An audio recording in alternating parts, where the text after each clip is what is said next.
Hey guys, all Jack No Trades here. Today is day 21 of fixing the RX7 and it's a bit of a different video. Today I will be going over the various problems I have encountered on the car that either A, I don't have the tools to fix, or B, I don't have the time to fix.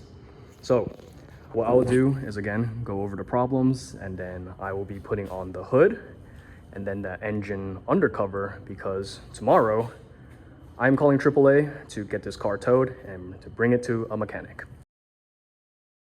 The biggest problem I have with the car is that it is blowing out a lot of smoke. I will put on some video clips for you right now, but as you can see, the exhaust has a lot of smoke coming out, and then the engine also has a lot of smoke coming out. Now, talking to some people, messaging people on forums, it seems to be that the engine is burning both oil and coolant.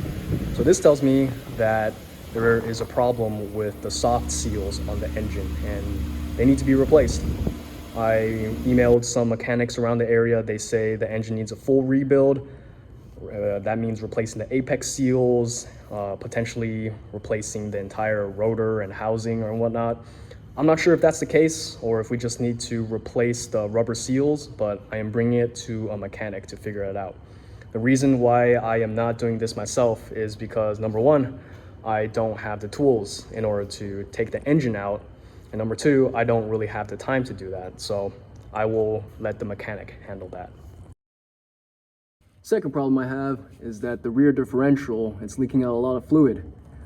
I have looked on some forums on RX7 Club, and some people were able to pull out the entire disassembly, but this required a chain and a truck, and I don't have those tools. So again, I will bring it to a mechanic, let them figure it out, see if it's a big deal, and have them address it. Another problem I have encountered is this oil leak right here. There's the oil cooler, there's a radiator. I replaced the radiator, but the oil cooler, there is a big leak right here. And this leak, my dad has been saying it's been going on for around 10 years. And I looked online, the Gsl-se seems to have this problem a lot, like the lower oil cooler hose seems to be leaking. And I could not get it loose.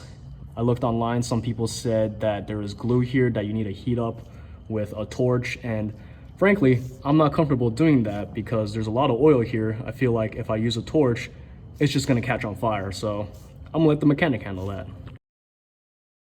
Another problem I'm having with the oil system is the drain plug right here. If you can see, it's very rounded. I tried using wrenches, pliers, even a vice grip, but I couldn't get it loose, so I gotta bring it into the mechanic. So these are the problems that I will have the mechanic fix, but aside from that, when working on this car, one common theme I noticed is that I just can't get something loose.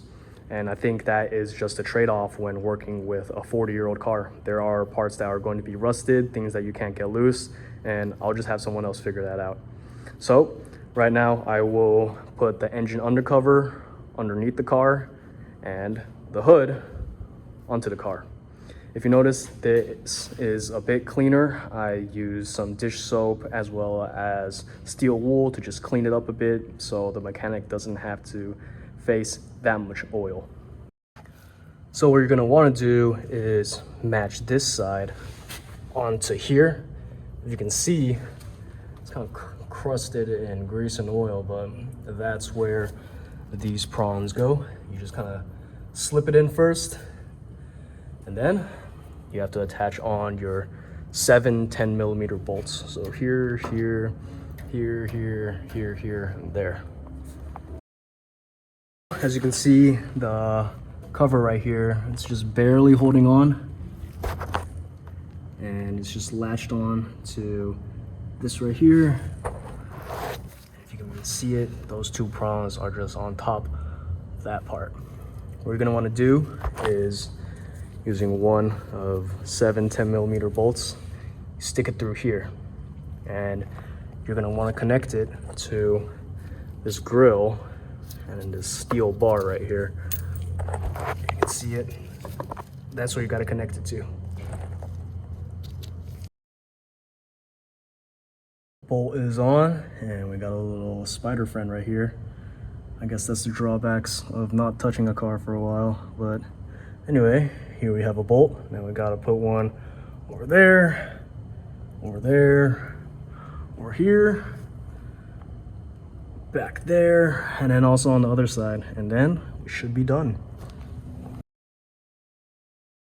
All the bolts are on that side as well, and I guess you could technically use 9 bolts because there's a space right there and there's a space right here. So 7 or 9 bolts, I don't think it makes that big of a difference. But now that we have the engine undercover on, I move on to the hood. When you want to put the hood onto the car, ideally you have a friend to help you lift it up, prop it on, and then you screw in the 4 bolts. But in the absence of friends, what I'm using are these safeties. What I'm gonna do is wedge the hood in between here. Hopefully this props it up, and then I will just attach on the 4 bolts here. Check it out. It works pretty well. Now, in the essence of time, I will again move this up, attach the 10mm bolts here, do the same on the other side, and then that will be it for the video. So here we have this side, 2 bolts are on. I gotta move to the other side. If you noticed, I put on the stand right there to just give this thing more support, because the last thing we want is for this entire thing to just topple over. That would be bad. That side, 2 bolts are on. This side, both bolts are on. And something I just noticed is that if you're gonna take off the hood, it's best to draw, using a Sharpie, just a circle around these bolts, that side as well. So once you put on the hood itself, it's not gonna be uneven on both sides. Let me rephrase that. Let's say this side is bolted a bit lower because it gives you room right here. This entire side of the hood will be a bit lower compared to that side. And what we want is symmetry. What I ended up doing is moving the entire thing up to get the bolt as close as possible to the top. And hopefully should be good. Safeties are out of the way. I put the stand down here and all, just gotta let it go. There you go. It's fairly symmetrical.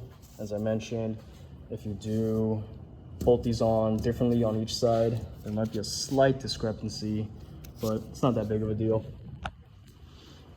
That is all I have for today, guys. Hope you have a good one.